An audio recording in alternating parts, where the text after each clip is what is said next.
ইনকিলাব মঞ্চের মুখপাত্র শরীফ ওসমান হাদি হত্যার বিচারের দাবিতে প্রধান উপদেষ্টার বাসভবন যমুনার সামনে অবস্থান নিয়েছেন ইনকিলাব মঞ্চ ও তার পরিবারের সদস্যরা।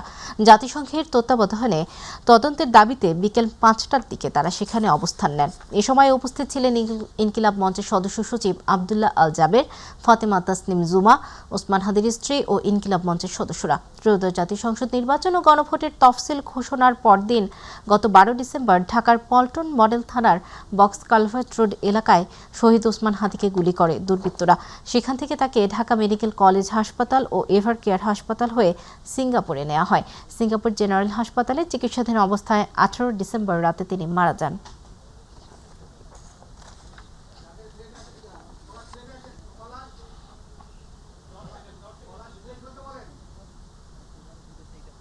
শহীদ ওসমান হাদির স্ত্রী এইখানে অবস্থান করছেন। কোন আলটিমেটাম যদি কেউ দিতে আসে থাপড়ায় তার দাঁত ফলাই দিব। শহীদ ওসমান হাদির স্ত্রী যদি বলেন যে আগামী ৭ দিন তিনি এইখানে অবস্থান করবেন, আমরা তার পাশে অবস্থান করব। আমরা এইখান থেকে কেউ সরে যাওয়ার জন্য এইখানে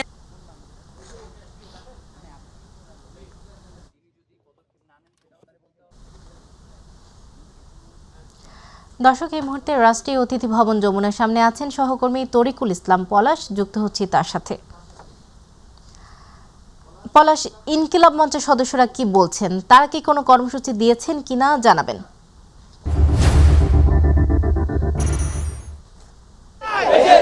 জি ধন্যবাদ আপনাকে। এই মুহূর্তে আমি অবস্থান করছি হোটেল ইন্টারকন্টিনেন্টালের সামনে। আর এখানে ইনকিলাব মঞ্চের নেতাকর্মী যারা রয়েছেন তারা হাদি হত্যার বিচার দ্রুত করার জন্য তারা রাজপথে বসেছেন। তারা সবাই চাইছেন হাদি হত্যার বিচার নিয়ে যেন কোনো রকম গড়িমসি করা না হয়, তারা যেন জলদি সরকারের পক্ষ থেকে তারা যেন হাদি হত্যার বিচারটা সম্পন্ন করা হয়। আর এইখানে সকাল থেকে তারা উদ্যোগটা নিয়েছেন, কিন্তু তারা বিভিন্ন কারণে প্রধান উপদেষ্টার কার্যালয়ের সামনে তারা অবস্থান করতে পারেননি। পরিশেষে তারা হোটেল ইন্টারকন্টিনেন্টালের সামনে তারা অবস্থান করেছেন। তারা বলেছেন যে হাদি হত্যার বিচার নিয়ে সরকার এই পর্যন্ত যত গড়িমসি করেছে তা যেন জলদি শেষ করে, আর জলদি যেন হাদি হত্যার বিচার করা হয়। আমরা যদি এখানে যারা অবস্থান করছেন ইনকিলাব মঞ্চের কিছু নেতা, তাদের কাছে যদি তাদের মতামত শুনতে চাই। তারা এখানে অবস্থান করছেন, জি এখানে অবস্থান করার আজকের মূল উদ্দেশ্য। আচ্ছা, আমরা দীর্ঘদিন ধরেই বলে আসছি যে বাংলাদেশে বিদ্যমান যে তদন্ত সংস্থাগুলো আছে আমরা তাদের উপর আস্থা রাখতে পারতেছি না। ফলে এর আগে বলেছিলাম যে বিদেশ থেকে পেশাদার কোনো তদন্ত সংস্থা এনে এই বিচার কাজ সম্পাদন করতে, কিন্তু সরকার আমাদের সাড়া দেয়নি। এবং এখন আমরা দাবি করছি যে জাতিসংঘের সম্পূর্ণ নিজস্ব তত্ত্বাবধানে এই তদন্ত সম্পন্ন হতে হবে।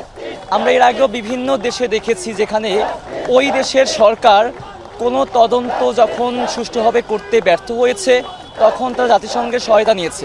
এবং আমরা মনে করছি যে শহীদ হাদি বাংলাদেশের জন্য এক অনন্য সম্পদ ছিল। ফলে তার বিচার কার্য শুধু তার জন্য না, বাংলাদেশের স্বাধীনতা সার্বভৌমত্বের জন্য জরুরি। এই জন্য বাংলাদেশের তদন্ত সংস্থা দিয়ে হবে না, জাতিসংঘের তত্ত্বাবধানে এই বিচার কার্য সম্পন্ন করতে হবে। জি, তদন্ত প্রতিবেদন এ নিয়ে কতবার পিছিয়েছে বলে আপনার মনে হয়? এর জন্য কারা দায়ী থাকতে পারে? আমরা এর আগেও বারবার বলেছি যে বাংলাদেশের বিভিন্ন স্টেক হোল্ডার যারা আছেন, সরকার থেকে শুরু করে রাজনৈতিক দল, আমরা কাউকে সন্দেহ করি না, আবার কাউকে সন্দেহের বাইরে রাখি না। কারণ হাদি ভাই সবার জন্যই থ্রেট ছিলেন, ফলে তার হত্যার সাথে যে কোনো কেউ সংযুক্ত থাকতে পারেন। এই জন্য আমরা চাচ্ছি যে জাতিসংঘের তত্ত্বাবধানে এই তদন্ত কার্য সম্পন্ন হোক। জি, আর আমরা যেটা জানি যে প্রধান আসামির যে সহযোগী তিনি আদালতে তার স্বীকারোক্তি দিয়েছে যে হাদি হত্যার সঙ্গে সে ওতপ্রোতভাবে জড়িত আর কি।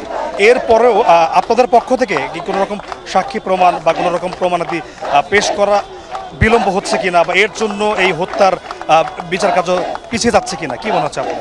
না, আমাদের জন্য না, আমরা মনে করছি যে সরকারের কারণেই, তাদের অসহযোগিতার কারণেই এই বিচার কার্য পিছিয়ে যাচ্ছে। কারণ আপনি প্রধান আসামি বললেন, এই টার্মটার সাথেই আমরা একমত না। কারণ আমরা বারবার বলছি যে গুলি করছে আমরা মনে করি না সেই একমাত্র আসামি।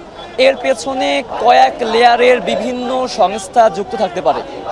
ফলে তাদের প্রত্যেককে খুঁজে তদন্ত করে বের করতে হবে, এটাই আমাদের বরাবরের দাবি ছিল। আমরা যদি জানিয়ে রাখার জন্য বলি যে এই পর্যন্ত বেশ কয়েকবার হাদি হত্যার তদন্ত প্রতিবেদন জমা দেওয়া পিছিয়ে গেছে। এর জন্য সাধারণ ছাত্র জনতা যারা রয়েছেন বা ইনকিলাব মঞ্চে যারা রয়েছেন অন্যান্য নেতাকর্মীরা তারা মনে করছেন যে সরকারের ওতপ্রোত জোর প্রয়োগ কিংবা সরকার যদি গুরুত্ব দিয়ে দেখতো তাহলে বিষয়টা অবশ্যই সমাধানে আসতো। তারা মনে করছে যে অতি শীঘ্রই আসন্ন জাতীয় সংসদ নির্বাচন, আর এই নির্বাচনে যদি নতুন কোনো সরকার আসে তাহলে হাদি হত্যার বিচার কার্য আরোটা পিছিয়ে যেতে পারে বলে তারা শঙ্কা প্রকাশ করছে। এই বিষয়ে যদি জানতে চাই তাহলে আরেকজন ছাত্রনেতা সে তার অনুভূতি বা তার আশঙ্কার বিষয়ে বলবেন। আপনারা কোনো আশঙ্কা করছেন কিনা? যেমন আমরা শুনছিলাম যে হাদি হত্যার বিচার এখন যেহেতু পিছিয়ে যাচ্ছে, নতুন সরকার যদি আসে তাহলে এই হাদি হত্যার বিচার কার্য আরোটা পিছিয়ে পড়তে পারে এমন আশঙ্কা করছে আপনাদের ইনকিলাব মঞ্চের অনেক নেতাকর্মীরা, এমনকি হাদির পরিবাররাও অনেকেই এটা স্বীকার করেছে। এ বিষয়ে আপনি কি মনে করছেন? না দেখেন, সরকার আসা যাওয়া কোনো ব্যাপার না, বিচার কার্য আদালত রাষ্ট্রীয় বিভিন্ন সংস্থার কাজ, এর সাথে সরকার অবশ্যই ইনভলভ থাকবে। তবে আমরা মনে করি না যে সরকারের পরিবর্তন যাওয়া আসা বিচার কার্যের জন্য বাধা, বরং বর্তমানে যারা আছেন বিভিন্ন এজেন্সির যারা আছেন আমরা মনে করি তারাই এর পেছনে দায়ী এবং তারা এই বিচার কার্য পিছানোর পেছনে দায়ী। হোটেল ইন্টারকন্টিনেন্টালের সামনে থেকে এই ছিল আমার কাছ থেকে সর্বশেষ। জি পলাশ, আপনাকে ধন্যবাদ। দর্শক, হোটেল ইন্টারকন্টিনেন্টালের সামনে থেকে সেখানকার সর্বশেষ পরিস্থিতি জানাচ্ছিলেন আমাদের সহকর্মী তরিকুল ইসলাম পলাশ। নির্বাচিত নতুন সংসদ সদস্যরা রাষ্ট্রপতি মনোনীত কোনো ব্যক্তি হিসেবে প্রধান বিচারপতির কাছে শপথ নিতে পারেন বলে জানিয়েছেন আইন, বিচার ও সংসদ বিষয়ক উপদেষ্টা আসিফ নজরুল। এছাড়া নির্বাচিত হওয়ার 3 দিন পর প্রধান নির্বাচন কমিশনারের কাছে শপথ নিতে পারেন বলেও জানিয়েছেন উপদেষ্টা। বৃহস্পতিবার সচিবালয়ে সাংবাদিকদের সঙ্গে আলাপকালে প্রশ্নের জবাবে উপদেষ্টা কথা জানান। তিনি বলেন, নতুন এমপিরা কার কাছে শপথ নেবেন এটা সরকারের নীতিগত পর্যায়ের সিদ্ধান্ত, তাই এ বিষয়ে এখন চূড়ান্ত কিছু বলা যাচ্ছে না। আইন উপদেষ্টা বলেন, সরকারের সামনে 2টি অপশন আছে। রাষ্ট্রপতি মনোনীত কোনো ব্যক্তি শপথ পড়াতে পারবেন, সেটি প্রধান বিচারপতি হতে পারেন। এটা যদি না হয় তাহলে প্রধান নির্বাচন কমিশনার শপথ পড়াবেন।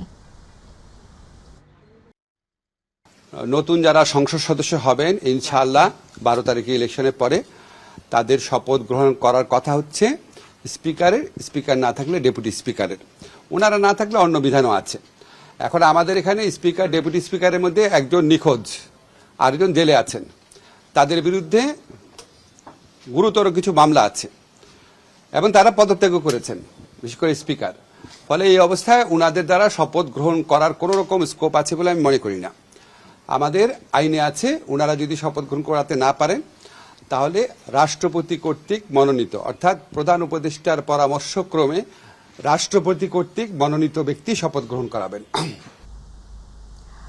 নির্বাচনের পর যত দ্রুত সম্ভব নির্বাচিত সরকারের কাছে দায়িত্ব হস্তান্তর করা হবে বলে জানিয়েছেন অন্তর্বর্তী সরকারের প্রধান উপদেষ্টার প্রেস সচিব শফিকুল আলম। তিনি বলেছেন, এটি 17-18 ফেব্রুয়ারির পরে যাবে না। বিকেলে রাজধানীর ফরেন সার্ভিস একাডেমিতে আয়োজিত এক সংবাদ সম্মেলনে প্রেস সচিব কথা বলেন। এ সময় তিনি এবছর 21 পদকপ্রাপ্তদের নাম এবং আসন্ন রমজানে অফিস সময়সূচি ঘোষণা করেন। সাদি হক মৌয়ের রিপোর্ট। প্রধান উপদেষ্টা ডক্টর মোহাম্মদ ইউনূসের সভাপতিত্বে যমুনায় অনুষ্ঠিত হয় উপদেষ্টা পরিষদের সভা। পরে ফরেন সার্ভিস একাডেমিতে ব্রিফিংয়ের সভার বিষয়বস্তু তুলে ধরেন প্রধান উপদেষ্টার প্রেস সেক্রেটারি। 2024 থেকে 31 জানুয়ারির মধ্যে মোট 68টা রেগুলার উইকলি ক্যাবিনেট মিটিং হয়েছে। এই ক্যাবিনেট মিটিংগুলো যেটা সভাপতিত্ব করেছেন চিফ অ্যাডভাইজার, সেগুলো 526টি ডিসিশন নিয়েছে, সিদ্ধান্ত নিয়েছে। জাতীয় সংসদ নির্বাচনের পরে দ্রুততম সময়ের মধ্যে নতুন সরকারের কাছে দায়িত্ব হস্তান্তরে আলোচনার কথাও জানান তিনি। এই গভর্নমেন্ট তার ঐতিহাসিক ডিউটি পালন করেছে এবং রেকর্ড পরিমাণ অধ্যাদেশ তারা জারি করেছে এবং এমন একটা ভয়ানক একটা অর্থনৈতিক ভঙ্গুর একটা অর্থনীতিকে তারা ইনহেরিট করেছিল, সেটাকে আবার আমি বলবো যে সতেজ করে আবার গ্রোথের প্ল্যাটফর্মে ফিরিয়ে এনেছে। একটা ইলেকশনের জন্য দেশকে প্রিপেয়ার করা এবং এখানে ফুললি সবাইকে একটা ভালো একটা রিফর্মের জায়গায় নিয়ে যাওয়া, সেটার জন্য জুলাই চার্টার আপনার করা হয়েছে এবং জুলাই চার্টার এখন রেফারেন্ডামে আসছে। আমরা আশা করি বাংলাদেশের জনগণ তার ভার্ডিক্টটা জানাবে। উপদেষ্টা পরিষদে অনুমোদিত 21 পদক প্রাপ্তদের নামও তুলে ধরেন শফিকুল আলম।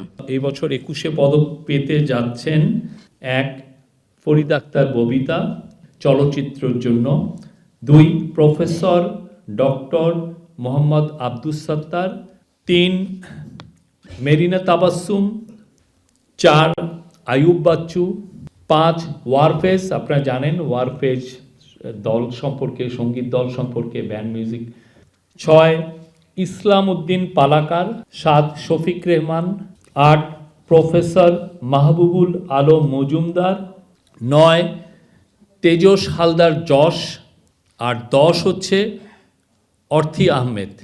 এই 10 জন ছিলেন এই বছরের 21 পদক রেসিপিয়েন্টস। যৌন হয়রানি রোধে করা নীতিমালার কথাও জানান প্রেস সেক্রেটারি। সাদিয়া হক মৌ, মাই টিভি, ঢাকা। যারা পরিবারতন্ত্র কায়েম করতে চায় তারাই আইডি হ্যাক করে মিথ্যাচার করছে বলে অভিযোগ করেছেন জামায়াত ইসলামের আমির ডক্টর শফিকুর রহমান। তিনি বলেন, ক্ষমতায় গেলে নারী শিক্ষার্থীদের মাস্টার্স পর্যন্ত লেখাপড়া ফ্রি করা হবে। সকালে নওগাঁয় নির্বাচনী সমাবেশে তিনি কথা জানান। জামায়াতের জনপ্রিয়তার একটি দলের মাথা খারাপ হয়ে গেছে বলেও মন্তব্য করেন ডাক্তার শফিকুর রহমান।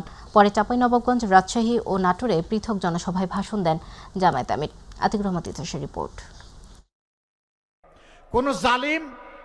রাজশাহী বিভাগের 4 জেলায় নির্বাচনী জনসভার অংশ হিসেবে প্রথমে নওগাঁয় আয়োজিত সমাবেশে যোগ দেন জামায়াত আমির। আমার অধিকার দে, না হয় একটা গুলি দে। প্রধান অতিথির বক্তব্যে জামায়াত আমির বলেন, যারা পরিবারতন্ত্র কায়েম করতে চায় তারাই আইডি হ্যাক করে মিথ্যাচার করেছে।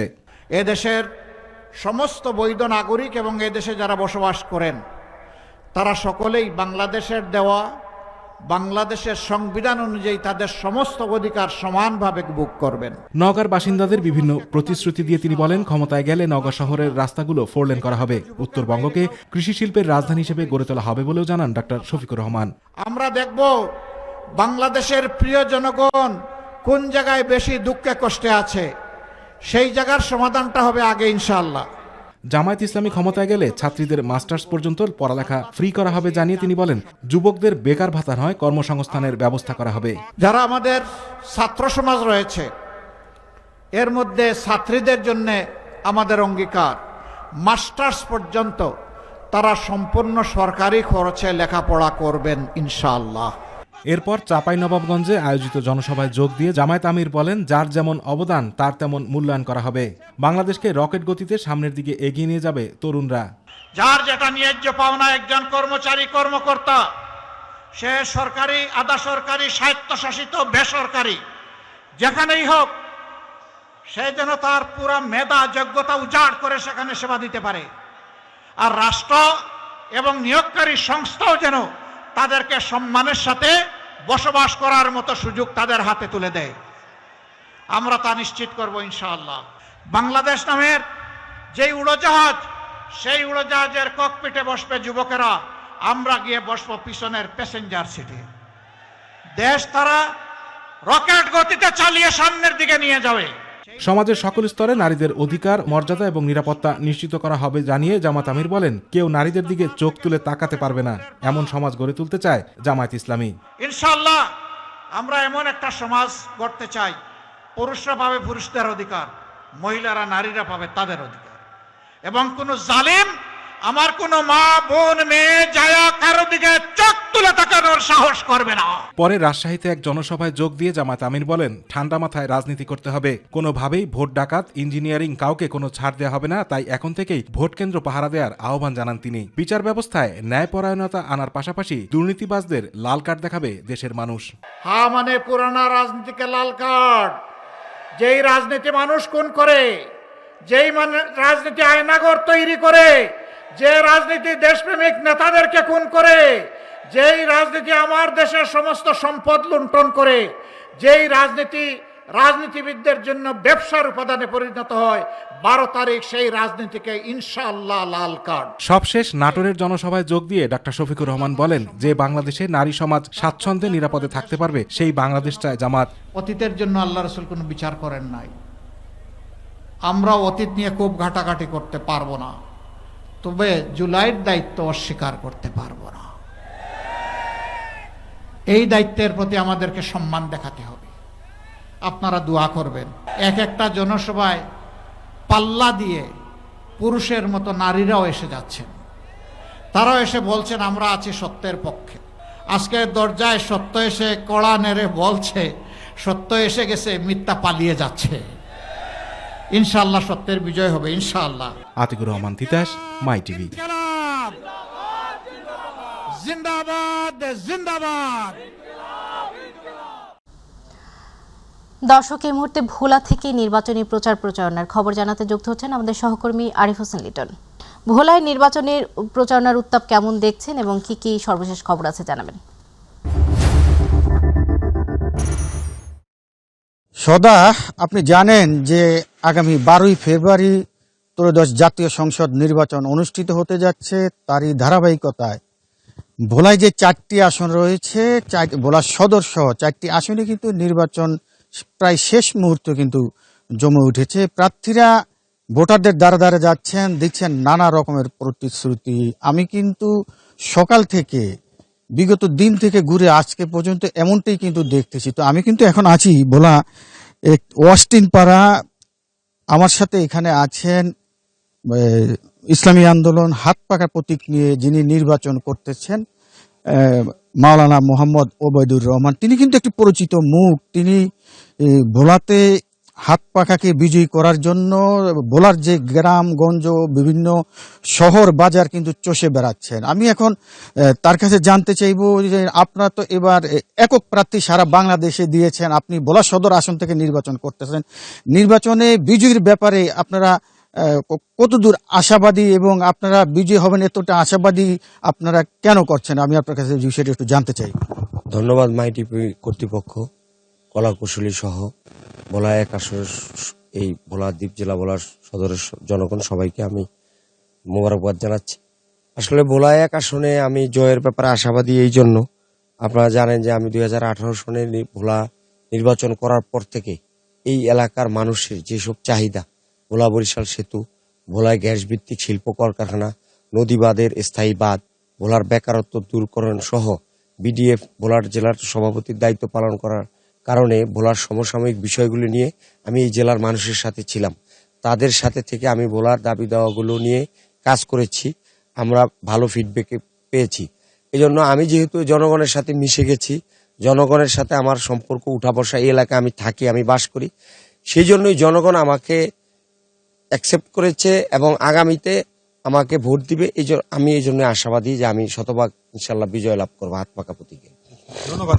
সদা, যেমনটি বলছিলেন যে নির্বাচনে শেষ পরিচিত মুখ জনগণের জন্য কাজ করছেন, এই জন্য সে আশাবাদী। এছাড়াও কিন্তু বলে যে 4টি আসনে বাংলাদেশ জামায়াতে ইসলাম এবং বিএনপি যে ঐক্য জোটের যে প্রার্থী রয়েছে আমদানি রহমান পার্থ সহ যারা রয়েছেন তারাও কিন্তু সকাল থেকে রাত পর্যন্ত মাঠে চষে বেড়াচ্ছেন। সকলেই কিন্তু নির্বাচনের বিষয়ে নানান রকমের প্রতিশ্রুতি দিচ্ছেন এবং আগামী নির্বাচনে ভোলার জনগণ কিন্তু একটাই প্রত্যাশা করছে যে নতুন কোনো মুখ আসবে, নতুন কোনো সরকার গঠন হবে এবং ভোলার যেই সমসাময়িক সমস্যাগুলি আছে সেই সমস্যাগুলি, ভোলা বরিশাল সেতু সহ গ্যাসের যে দাবিগুলি আছে এবং ভোলা যে একটি শিল্প কলকারখানা এরিয়া হবে এবং ভোলা একটি প্রাইভেট হসপিটাল হবে, এমনটা কিন্তু ভোলার সাধারণ জনগণ দাবি করছেন এবং যারা প্রতিশ্রুতি দিচ্ছেন তাদের কাছে এমনটি দাবি করছেন এবং তাদেরকে ভোট দিবেন বলে কিন্তু ভোলার জনগণ বলছেন। তো এই ছিল ভোলা থেকে আমার নির্বাচন নিয়ে সর্বশেষ সংবাদ। সৌদা, আরিফ, আপনাকে ধন্যবাদ। দর্শক, ভোলা থেকে নির্বাচনী প্রচারণার সর্বশেষ সংবাদ জানাচ্ছিলেন আমাদের সহকর্মী আরিফ হোসেন লিটন। ত্রয়োদশ জাতীয় সংসদ নির্বাচন উপলক্ষে বাংলাদেশ জাতীয়তাবাদী দলের নির্বাচনী ইশতেহার শুক্রবার ঘোষণা করা হবে বলে জানিয়েছেন দলের সিনিয়র যুগ্ম মহাসচিব রুহুল কবির রিজভী আহমেদ। আর মহাসচিব মির্জা ফখরুল ইসলাম আলমগীর বলেছেন, এবারের নির্বাচনে কেউ ভোটে জালিয়াতি করতে চাইলে রুখে দেবে দেশের জনগণ। দেশে আলাদা অনুষ্ঠানে বিএনপি নেতারা এসব কথা বলেন। ইউসুফ আলী রিপোর্ট। বিভাগীয় ও জেলা শহরে সমাবেশ শেষে রাজধানীতে সবশেষ নির্বাচনী জনসমাবেশের প্রস্তুতি নিয়ে আলোচনা করতে নয়াপল্টনে দলের কেন্দ্রীয় কার্যালয়ে যৌথ সভার আয়োজন করে বিএনপি। সভা শেষে দলের সিনিয়র যুগ্ম মহাসচিব রুহুল কবির রিজভী আহমেদ বলেন, ঢাকায় সবশেষ নির্বাচনী জনসভা অনুষ্ঠিত হবে। দলের চেয়ারম্যান জনাব তারেক রহমান সাহেব উপস্থিত থাকবেন। সর্বশেষ যে জনসভাটি হবে আমার চেয়ারম্যানের, সেটি হবে 8ই ফেব্রুয়ারি রবিবার। প্যান প্যাসিফিক সোনারগাঁ হোটেলে আগামীকাল 3টায় বিএনপির নির্বাচনী যে ইস্তেহার, সেই ইস্তেহার ঘোষণা করা হবে। এদিকে ঠাকুরগাঁয়ে আকচা ইউনিয়নের ফারাবাড়ি বাজারে নির্বাচনী জনসভায় বিএনপির মহাসচিব মির্জা ফখরুল ইসলাম আলমগীর বলেন, বিভিন্ন রাজনৈতিক দলের নেতাকর্মী, সেনাবাহিনী ও আইন শৃঙ্খলা বাহিনীর সহযোগিতায় নিরপেক্ষ নির্বাচন হবে, এমনটাই প্রত্যাশা সাধারণ মানুষের। ঠাকুরগাঁয়ে হিন্দু ও মুসলমান ভাইদের মধ্যে আমি একটা সম্প্রীতি তৈরি করতে চাই, ঐক্যবদ্ধ হতে হবে। এখানে বিভক্ত থাকলে চলবে না। আমরা হিন্দু, মুসলমান, বৌদ্ধ, খ্রিস্টান সবাই এক হয়ে কাজ করব। ছাত্র জনতার আন্দোলনের ফলে সরকার পরিবর্তন হয়েছে। আমরা এবার সবাই এই দেশের নাগরিকরা সুযোগ পেয়েছি, এবার একটা সুষ্ঠু ভোট আমরা দিতে পারবো এবং এইবারকার ভোটটাতে কোনো জালিয়াতি, চাতুরি, জবরদস্তি কোনো কিছু হওয়ার সম্ভাবনা নাই। এছাড়া দেশের বিভিন্ন স্থানে ধানের শীষ প্রতীকে ভোট চেয়ে প্রচারণা চালিয়েছেন বিএনপির মনোনীত প্রার্থীরা। সেই 91 সন থেকে আপনাদের এখানে আসি, বরাবরই আপনারা ধানের শীষের পক্ষে ছিলেন। সব সময় আমরা এই এলাকা থেকে বিপুল ভোটে বিএনপি পাস করেছে। ইনশাল্লাহ বহুদিন মাঝখানে ভোট দিতে পারেন নাই, ভোটের অধিকার ফিরে পেয়েছেন। আমি বিশ্বাস দাউদকান্দি ইঞ্জিনিয়ার লোকজন আমাদের ধানের শীষের পক্ষে ভোট দিবে। ইউসুফ আলী, মাই টিভি, ঢাকা। মিথ্যে কথা ও কালো টাকা দিয়ে ভোটারদের বিভ্রান্ত করা হচ্ছে বলে অভিযোগ করেছেন জামায়াত ইসলামীর জেনারেল সেক্রেটারি ও খুলনা 5 আসনের প্রার্থী মিয়া গোলাম পরোয়ার। এদিকে কক্সবাজারের কুতুবদিয়ায় জনসভায় 5 আগস্টের পর যারা নতুন করে চাঁদাবাজি, জমি দখল ও ফ্যাসিস্টদের পুনর্বাসনের নীতি নিয়েছে, তারাই বাংলাদেশের নতুন জালেম বলে মন্তব্য করেছেন জাতীয় নাগরিক পার্টির আহ্বায়ক নাহিদ ইসলাম। আরও জানাচ্ছেন জাহিদ আহমেদ বাবু। খুলনা প্রেস ক্লাবের লিয়াকত আলী মিলনায়তনে খুলনা 5 আসনের নির্বাচনী ইশতেহার ঘোষণা অনুষ্ঠানে আয়োজিত এই সংবাদ সম্মেলন। এ সময় নির্বাচনে সহিংসতা ও কালো টাকা বিতরণ প্রসঙ্গে নিয়ে কথা বলেন জামায়াতে ইসলামীর জেনারেল সেক্রেটারি ও খুলনা 5 আসনের প্রার্থী মিয়া গোলাম পরোয়ার। আমরা ভোটের দিন সকালে আনতে বলেছি, যদি ওনারা দূরবর্তী অঞ্চল হওয়ার কারণে ক্যারি করতে পারবে না বলে কোনো এলাকা আমাদের ওনারা বলেছিলেন যে আমরা হয়তো তার আগেই ক্যারি করবো। তো প্রিভিয়াস এক্সপেরিয়েন্স হচ্ছে যে যেখানে ব্যালট আগে পৌঁছে যায় তার আশপাশের সন্ত্রাসীরা করে কি সেই প্রিজাইডিং অফিসারকে বা কাউকে প্রলুব্ধ করে টাকা দিয়ে সেখান থেকে ব্যালট পেপার নিয়ে যায়, তার বাড়িতে থাকা খাওয়ার ব্যবস্থা করে। তারপরে যে সমস্ত ভোট কেন্দ্রগুলো আমরা ঝুঁকিপূর্ণ বলেছি, তার সারাউন্ডিং এরিয়াতে কিছু অবৈধ অস্ত্রধারী কিছু লোক আছে, সন্ত্রাসীরা আছে, এটাগুলো পিক করে আমরা এই কেন্দ্রগুলো চিহ্নিত করেছি। এটা আমাদের চ্যালেঞ্জের দিক। অপরদিকে কক্সবাজারের কুতুবদিয়ায় এক জনসভায় জাতীয় নাগরিক পার্টির আহ্বায়ক নাহিদ ইসলাম কথা বলেন 5 আগস্ট পরবর্তী চাঁদাবাজ ও জমি দখল প্রসঙ্গে। মানুষের দাবি হচ্ছে ফেরিঘাট তৈরি করা। ইনশাআল্লাহ আজাদ ভাই যদি আগামীর সংসদে এবং আগামীর মন্ত্রিসভায় যেতে পারে আপনাদের ভোটে, ইনশাআল্লাহ এই কুতুবদিয়ায় ফেরিঘাট হবে, বেড়িবাঁধ হবে ইনশাআল্লাহ। এই অনুষ্ঠানে উপস্থিত থেকে জাতির স্বার্থে একটি সুষ্ঠু ও নিরপেক্ষ নির্বাচন জরুরি বলে মনে করেন জামায়াতের নায়েবে আমির সৈয়দ আব্দুল্লাহ মোহাম্মদ তাহের। 11 দলীয় জোট যদি নির্বাচিত হয় তাহলে বাংলাদেশ থেকে আমরা দুর্নীতিকে বিদায় করে দেব ইনশাআল্লাহ। এদিকে ঢাকা 7 আসনের 11 দলীয় মনোনীত প্রার্থী মোহাম্মদ এনায়েত উল্লাহ তার নির্বাচনী প্রচারণায় জয়ের ব্যাপারে শতভাগ আশাবাদ ব্যক্ত করেন তিনি। জাহিদ আহমেদ বাবু, মাই টিভি, ঢাকা। বহুল আলোচিত জুলাই গণ অভ্যুত্থানে আশুলিয়ায় 6 মরদেহ পোড়ানো সহ 7 হত্যার ঘটনায় মানবতাবিরোধী অপরাধের মামলার রায় ঘোষণা হয়েছে আজ।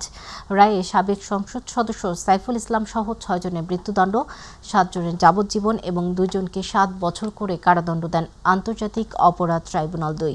আর রাজসাক্ষী শেখ আফজালুল হককে খালাস দেওয়া হয়। এস এম আরিফের রিপোর্টে বিস্তারিত। জুলাই গণ অভ্যুত্থানে আশুলিয়ায় 6 লাশ পোড়ানো ও একজনকে হত্যা মামলায় গত 21 আগস্ট অভিযোগ গঠন করে 16 আসামির বিরুদ্ধে বিচার শুরুর আদেশ দেন ট্রাইব্যুনাল 2। এর মধ্যে 8 আসামি পলাতক রয়েছেন।